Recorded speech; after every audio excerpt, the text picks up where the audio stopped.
नमस्कार, बहुत स्वागत है आपका सितारों की चाल में। मैं हूं आपके साथ अपूर्वा सिंह। इस कार्यक्रम में हम आपको बताएंगे कैसा बीतेगा आपका आज का दिन और जानेंगे आज के विषय के बारे में। और इन सब पर विस्तार से चर्चा करने के लिए हमारे साथ मौजूद हैं ज्योतिष आचार्य पंडित प्रिया शरण त्रिपाठी जी। पंडित जी, आपका बहुत बहुत स्वागत है। जी धन्यवाद।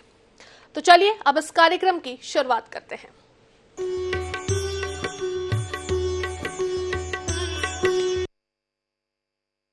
और पंडित जी, सबसे पहले जान लेते हैं आज के पंचांग के बारे में। आज शिव संवत 2081 शक 1946 सूर्य दक्षिणायन का पौष महीने की शुक्ल पक्ष दशमी तिथि है और दिन गुरुवार। आज दशमी तिथि दोपहर 12:23 तक, भरणी नक्षत्र दोपहर 3:07 तक। आज चंद्रमा वृषभ राशि में होंगे। आज का राहु काल 1:32 से 2:54 तक होगा। तो ये है आज का पंचांग। और पंचांग के बाद आते हैं आज के विषय पर, जिस विषय पर हम आज के इस कार्यक्रम में चर्चा करने वाले हैं। तो आपको बता दें कि शाम दशमी पर सूर्य देव की पूजा की विशेष महत्व होता है। इस दिन सूर्य देव को आदित्य रूप में माना जाता है। तो आज हम जानेंगे शाम दशमी से जुड़ी मान्यताएं और पूजा विधि। तो आज का हमारा विषय है शाम। और इसके साथ ही साथ हम आपको ये भी बता दें कि इस पूरे कार्यक्रम के दौरान टीवी स्क्रीन पर लगातार हम नंबर फ्लैश करते रहेंगे। उन नंबरों पर कॉल कर आप हमसे संपर्क कर सकते हैं। पंडित जी से आप बात कर सकते हैं। जो कुछ भी आप पंडित जी से जानना चाहते हैं वो जान सकते हैं। इसके अलावा आपकी जो कुछ भी समस्याएं हैं उन समस्याओं के समाधान भी आप उन नंबरों पर कॉल करके पंडित जी से ले सकते हैं। तो पंडित जी, चलिए अब विषय पे आते हैं। सबसे पहले जान लेते हैं कि शाम दशमी पूजा आखिर क्या है। एक्चुअली सूर्य एक संप्रदाय है और सूर्य संप्रदाय का एक ग्रंथ है जिसमें शाम पुराण कहते हैं, जिसमें शाम दशमी के बारे में चर्चा हुई है। यदुकुल शिरोमणि भगवान कृष्ण के 8 भार्याओं में से एक ऋक्षराज जामवंत की पुत्री जाम्बवती थी। श्री कृष्ण की पटरानी देवी रुक्मिणी के पुत्र प्रद्युम्न को देखकर उनके मन में भी वात्सल्य आया और उन्होंने कृष्ण से संतान सुख के लिए आग्रह किया। ऋषि उपमन्यु से शिव भक्त की दीक्षा ग्रहण करके श्री कृष्ण ने विकट तपस्या की और भगवान शिव अर्धनारीश्वर के रूप में प्रकट हुए। फिर कृष्ण ने भगवान से उनके समान संहारक पुत्र का वरदान मांगा।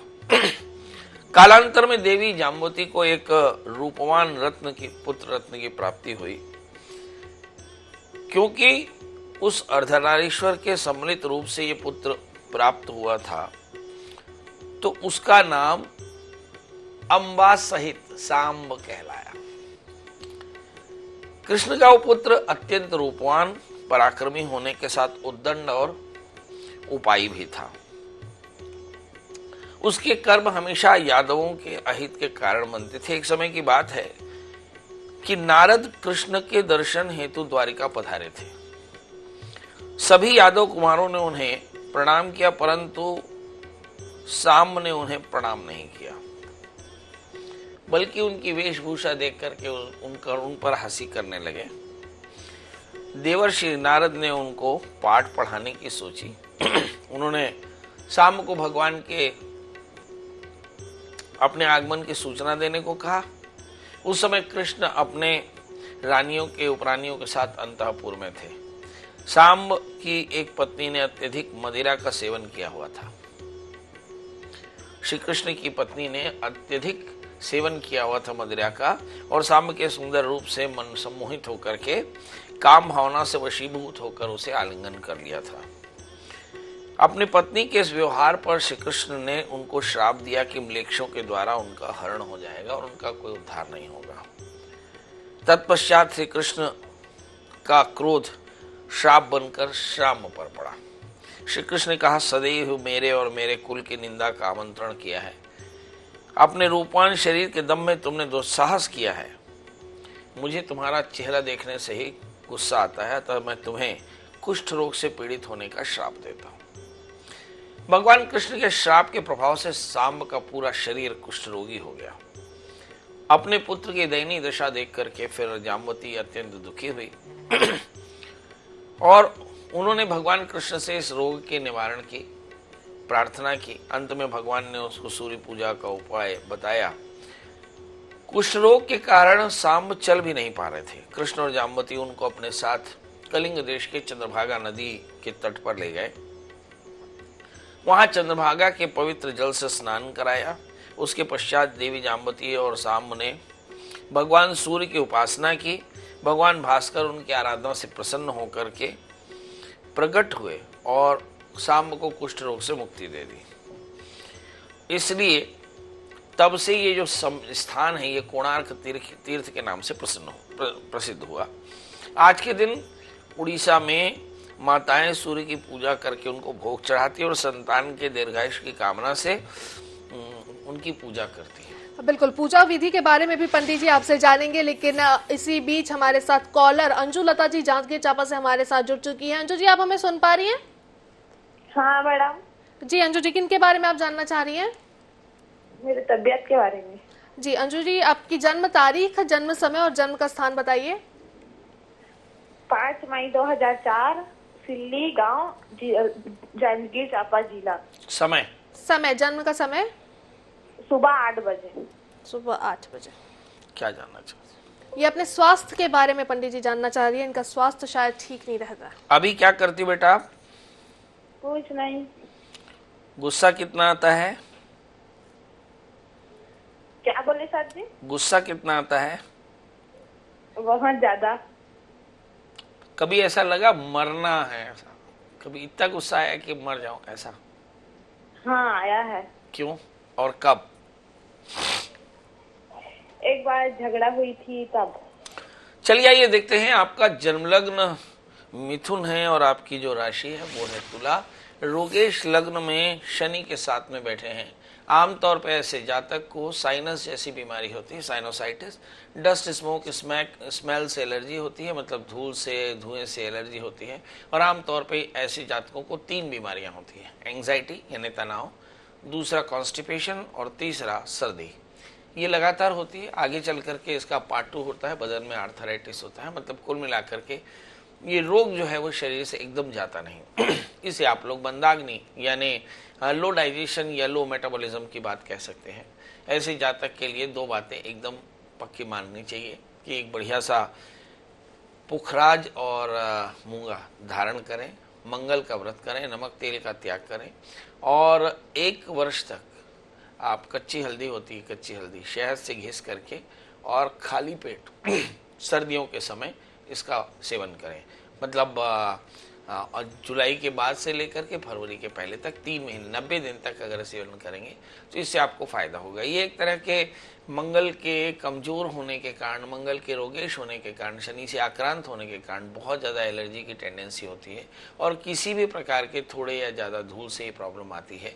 ये लो मेटाबॉलिक प्रॉब्लम है। इसे एक तरह का अगर थोड़ा सा भी मेटाबॉलिज्म बढ़ जाए यानी ऑक्सीडेशन बढ़ जाए, यानी आप थोड़ी सी स्किपिंग करने लगें, मतलब रस्सी कूदने लगें या गाना गाने लगें या थोड़ी सी कसरत करें तो ये बीमारी सदा के लिए हमेशा के लिए चली जाएगी। बिल्कुल पंडित जी। और इसी बीच जोधपुर से भी एक कॉलर हमारे साथ बिशन दास जी जुड़े हुए। बिशन जी, क्या कुछ जानना चाह रहे हैं आप और इनके बारे में?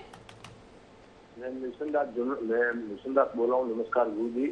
जोधपुर राजस्थान से। मेरी उम्र है 57 साल, 57, रोहिणी नक्षत्र राशि है मेरी। जन्म हुआ है, तारीख जन्म की याद नहीं है। आर्थिक स्थिति सही नहीं है और परेशानियां हो रही है पैसे की। ठीक है, उसके लिए सबसे पहले आप अपनी जन्म तारीख बताइए, जन्म समय और जन्म का स्थान। जन्म तारीख याद नहीं है। 57 साल उम्र है, रोहिणी नक्षत्र वर्ष राशि में मेरा जन्म हुआ, ये मुझे याद है। 57 क्या जानना चाहते हैं विजन जी? मेरे परिवार के बारे में चिंता होती है, धंधे पानी की आर्थिक स्थिति नहीं होती है, चिंता होती है, हर परेशानियां छोड़ नहीं रही है। एक करता हूँ तो दूसरी परेशानी आती है, पैसा आता है इधर से दूसरे चला जाता है। कोई बताओ। चलिए आइए देखते हैं। आपका प्रश्न लग्न मकर है और आपकी जो राशि है प्रश्न की वो मेष। भाग्येश बुध 12वें स्थान में, हानि स्थान में बैठे हैं, इसलिए आपके हर काम में बाधा आती है।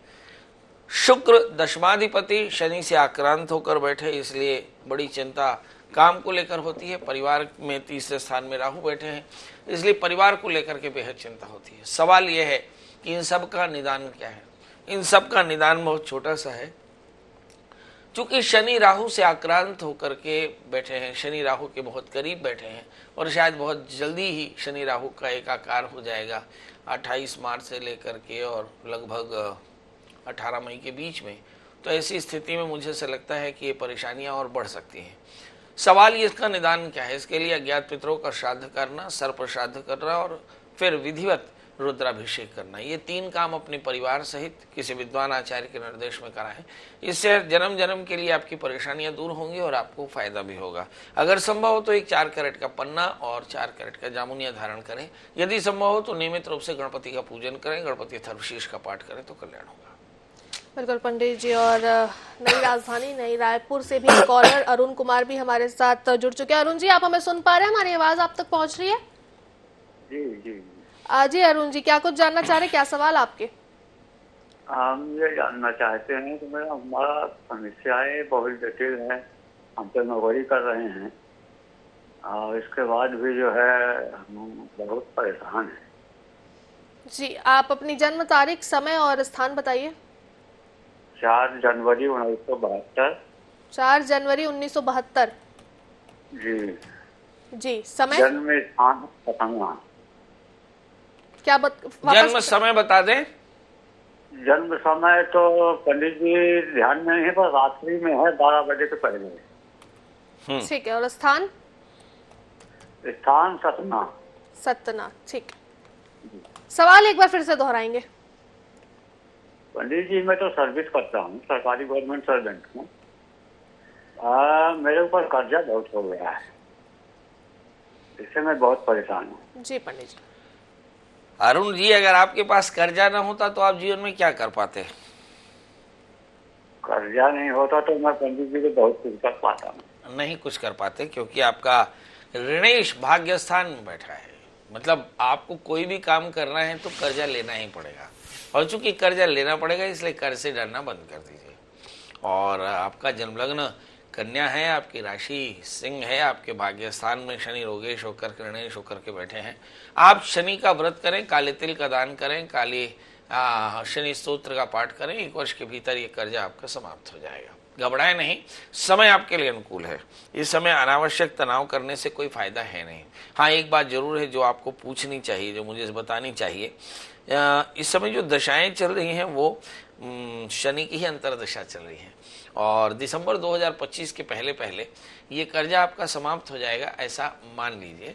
और उसके लिए आप कर्जे को दूर करने के लिए आप कोई उद्यम जरूर कर सकते हैं। पर मेरी तो सलाह ये है कि आप शनिश्चर मंत्र का जप करें, शनिश्चर की पूजा करें, काले तिल का दान करें। आप देखेंगे ये सारी परेशानियां दूर हो जाएंगी। तो बिल्कुल लगातार अलग अलग जगहों से कॉलर हमारे साथ जुड़ते गए हैं, और इसी बीच पंडित जी वक्त राशियों का हो गया है। जान लेते हैं, फटाफट से जानेंगे कि क्या कुछ कहती हैं आज की 12 राशियां। शुरुआत मेष। जी, मेष राशि वाले जातकों की अगर शुरुआत करें तो लग्न में चंद्रमा है, 12वें स्थान में राहु है और 11वें स्थान में शनि है। कंक्लूड करें, थोड़ी सी चिंता परिवार को लेकर, खर्च थोड़ा सा ज्यादा, कमाई आपकी मध्यम रहेगी, अवसर आपके पास ढेर सारे हैं, सामाजिक प्रतिष्ठा अच्छी है, पेट की तकलीफ हो सकती है, माँ का स्वास्थ्य अच्छा नहीं, वाहन का मेंटेनेंस, पैनिक हो सकता है। सवाल है करना क्या चाहिए? चूंकि सब कहानी का सार यह है कि खर्च ज्यादा होगा।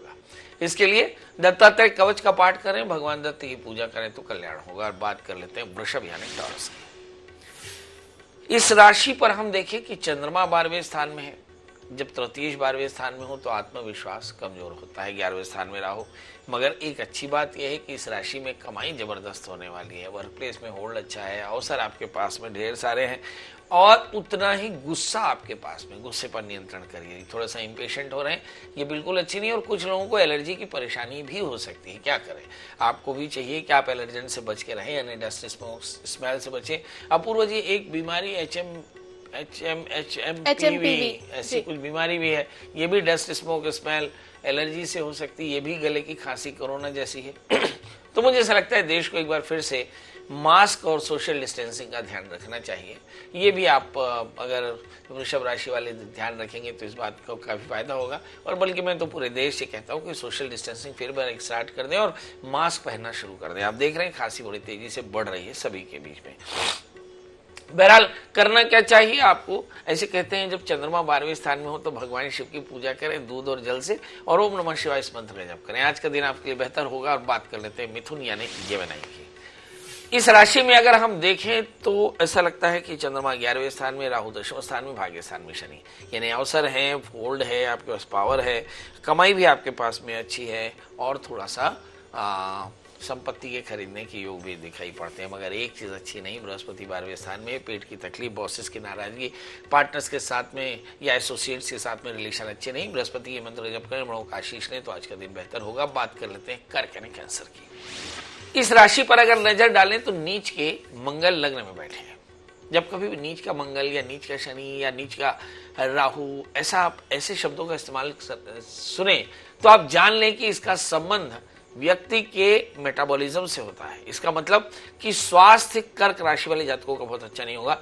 ये बहुत ज्यादा एलर्जी से पीड़ित हो सकते हैं, गुस्सा भी बहुत, पेट की तकलीफ, खांसी इत्यादि की परेशानी हो सकती है। इस राशि वाले जातकों के लिए हम देखते हैं कि शनि अष्टम स्थान में है, पैरों का दर्द भी हो सकता है। इस समय पार्टनर्स के बीच में विवाद या फिर लाइफ पार्टनर्स के साथ में कॉन्फ्लिक्ट की संभावनाओं से बिल्कुल इनकार नहीं। उलझनें लगातार बनी रहेंगी। भगवान शिव की शरण में रहिए, ओम नमः शिवाय मंत्र जप करिए, भगवान शिव का अभिषेक करिए तो आज का दिन बेहतर होगा। बात कर लेते हैं दोस्तों सिंह यानी लियो। इस राशि पर देखें कि 12वें स्थान में पड़े हुए मंगल, चतुर्थेश मंगल अगर 12वें स्थान में हो जाए तो भूमि वाहन मकान की चिंता, मां के स्वास्थ्य की चिंता। 5वें स्थान में सूर्य बहुत स्मार्ट हैं, इस समय कंसंट्रेशन बहुत अच्छा। 7वें स्थान में शनि, दोस्तों का बहुत बढ़िया साथ मिलने वाले। 8वें स्थान में राहु, बेवजह की बातों से मन परेशान हो सकता है। करना क्या चाहिए इस राशि वाले जातकों के लिए? चाहिए कि ये राहु की प्रियता के लिए दत्तात्रेय कवच का पाठ करें तो आज का दिन बेहतर। बात कर लेते हैं दोस्तों कन्या यानी वर्गो यानी मेरी राशि की। अब इस राशि में देखिए लगन में केतु, 7वें स्थान में राहु। जैसे मैंने कहा कि लगन में केतु हो, खूब अलेक्जेंडर की तरह आप मेहनत करते रहेंगे। और शनि 6ठे स्थान में है, ऋण रोग व्याधि शत्रुता लगातार बढ़ रही है। 4थे स्थान में सूर्य बुध। स्मार्टनेस आपके लिए काफी अच्छी है। स्मार्टनेस के कारण आप बहुत सारी चीजों से बच भी सकते हैं। जहां तक सवाल एकादशी चंद्रमा का 6ठे स्थान में या 8वें स्थान में होने का, मतलब कमाई को लेकर के थोड़ी सी टेंशन हो सकती है। इस समय भाग्य स्थान में बृहस्पति, सब कुछ के बाद भी कुछ बिगड़ेगा नहीं, इसकी गारंटी बृहस्पति दे रहे। सवाल करना क्या चाहिए तो शनिश्चर मंत्र का जप करें, मंगल का व्रत करें, मंगल स्तोत्र का पाठ करें, ऋण मोचन मंगल स्तोत्र का पाठ करें तो आज का दिन आपके लिए बेहतर। अब बात कर लेते हैं दोस्तों तुला यानी लिब्रा की। इस राशि की अगर बात करें तो आपको समझ में आता है कि तत्काल ये राशि के 3रे स्थान में सूर्य बुध बैठे हैं, बहुत स्मार्ट है ये राशि। इस समय 5वें स्थान में शनि है। मुझे से लगता है रिश्तों को लेकर के थोड़े से कॉन्फ्लिक्ट हो सकते हैं। 6ठे स्थान में राहु, ऋण रोग व्याधि शत्रुता की चिंता है। ये सारे के सारे अज्ञात है, मतलब अज्ञात भय आपको बहुत ज्यादा परेशान कर रहा है। और मुझे लगता है भूत पिशाच निकट नहीं आवे, महावीर जब नाम सुना में, कैसा भी भय हो भगवान हनुमान जी का दर्शन करें, हनुमान चालीसा का पाठ करें तो आज का दिन बेहतर होगा। अब बात कर लेते हैं दोस्तों वृश्चिक यानी स्कॉर्पियो। लग्न में हम देखते हैं कि लग्नेश मंगल इस समय भाग्य स्थान में बैठे हैं, अवसर आपके पास में ढेर सारे हैं। और अवसर हैं, इसका मतलब ये हुआ कि अवसरों को आपको ग्रैब करने की जरूरत पड़ेगी, मगर ऐसा आप नहीं कर पा रहे क्योंकि अवसर का जो स्वामी है वो 6ठे स्थान में चंद्रमा बैठा हुआ है, जो कहता है कि बॉसेस की नाराजगी आपके लिए पैनिक हो सकती है, अवसर आपके लिए चूक रहे, इससे मन परेशान हो सकता है। यहाँ पर हम देखिए 4थे स्थान में शनि है, सामाजिक प्रतिष्ठा अच्छी है, मगर 5वें स्थान में राहु, निर्णय लेने में थोड़ी सी कमजोरी या फिर एकाग्रता बहुत कम है। आप अपनी प्रॉब्लम्स को लगातार मॉनिटर नहीं कर पा रहे हैं, ये एक परेशानी है। सवाल ये इसके लिए करना क्या चाहिए? हमारे कहते हैं राहु का एग्जैक्ट कॉन्स्टिट्यूशन भगवान शिव के पास में है, तो भगवान शिव की शरण में जाएं, भगवान शिव का पूजन करें, अभिषेक करें, ओम नमः शिवाय मंत्र का जप करें तो आज का दिन बेहतर। अब बात कर लेते हैं दोस्तों धनु यानी सेजिटेरियस की। इस राशि में सूर्य बुध बैठे हैं, भाग्येश लग्न में बैठे तो अवसर की कमी नहीं होती। मतलब धनु राशि वाले जातक मेष राशि के बाद दूसरे भाग्यशाली जातक हो सकते, वृषभ राशि के बाद दूसरे भाग्यशाली जातक हो सकते हैं। और 3रे स्थान में शनि स्वग्रही होकर बैठे, बहुत दयालु हैं, बहुत कृपालु हैं, लोगों की काफी सेवा करेंगे और ये चीजें आपके लिए काफी ज्यादा बेहतर भी होने वाली है। मगर 4थे स्थान में रहो, अपने परिवार के लोगों के हेल्थ को लेकर के या उनके वेल्थ को लेकर के थोड़ी सी परेशानी, खासकर संतान को लेकर के थोड़ी चिंता हो सकती है। इस समय हम देखें कि खुद का स्वास्थ्य बहुत अच्छा नहीं है, अपनी हेल्थ का बहुत ध्यान रखें। क्या करें जिससे आज का दिन बेहतर हो? बृहस्पति के मंत्र जब करें, गुड़ चने का दान करें तो आज का दिन बेहतर होगा। अब बात कर लेते हैं दोस्तों मकर यानी कैप्रिकॉर्न्स की। इस राशि में 12वें स्थान में सूर्य के साथ में बुध बैठे हैं। भाग्येश अगर बुध 12वें स्थान में हो जाए तो अवसरों का टोटा होता है और मुझे लगता है कि अवसरों को इनकैश कराने का बहुत प्रॉब्लम होता है। मतलब इस समय पैसे का फ्लो या काम के सफलतापूर्वक पूरा हो जाने की संभावनाएं थोड़ी सी कम है और इसके लिए आपको गणपति का पूजन करना चाहिए। तीसरे स्थान में राहु, निर्णय लेने में भी थोड़ी सी परेशानी है। ऐसा लगता है कि आप बहुत ज़्यादा कंफ्यूज हैं। बच्चों को पढ़ाई में थोड़ी सी परेशानी होती है क्योंकि तीसरे स्थान में राहु, डिस्ट्रैक्शन बहुत हाई है। मगर राहु के तीसरे स्थान में होने से जो आर्किटेक्ट है या जो सोशल मीडिया एंटरटेनमेंट से जुड़े हुए लोग हैं वो बहुत ज़्यादा क्रिएटिव हो गए। इस समय पांचवें स्थान में बृहस्पति, सब कुछ के बाद में भी आपकी जो मेंटल कंडीशन है बहुत शानदार है और ये आपको हर परेशानी से बचाती रहेगी। अब सवाल ये है कि करना क्या चाहिए। तो जल्दी से उठें, भगवान सूर्य को अर्घ दें, गणपति के अथर्वशीष का पाठ करें, गणपति का पूजन करें, हरी मूंग और दूध चढ़ा करके दिन की शुरुआत करें तो दिन बेहतर होगा। आप बात कर लेते हैं कुंभ राशि की। इस राशि पे शनि के साथ में शुक्र है। थोड़ा विस्तार से देखें कि शुक्र जो है भाग्य शुक्र लग्न में है और शनि के साथ में है। जब कभी भी भाग्य शुक्र शनि से साथ हो जाए तो उसका मतलब क्या है, शनि एक बैरागी ग्रह है, शुक्र एक भोगी ग्रह है। भोगी ग्रह का बैरागी ग्रह के साथ सानिध्य होते ही भोगों की कमी हो जाती है। इसका मतलब यह है कि इनके जीवन में मटेरियल सक्सेस थोड़े से कमजोर हो जाएंगे और इसके चलते स्वभाव में चिड़चिड़ापन हो सकता है। दूसरे स्थान में राहु, आठवें स्थान में केतु। यात्राएं आज भी आपके लिए बेहतर नहीं है। किसी प्रकार के डेली ट्रेड आपके लिए आज भी बेहतर नहीं है। इस समय सावधानी से आप अपने व्यापार को करें, खासकर डेली ट्रेड, शेयर, स्टॉक से एमसीएक्स पे डील करते हो तो बहुत सावधान रहें। तीसरे स्थान में चंद्रमा, मन थोड़ा सा चंचल होगा, मतलब निर्णय लेने में थोड़ी सी परेशानी। चौथे स्थान में बृहस्पति, पारिवारिक कलह के कारण भी थोड़े से परेशान हो सकते हैं। सवाल यह है करना क्या चाहिए।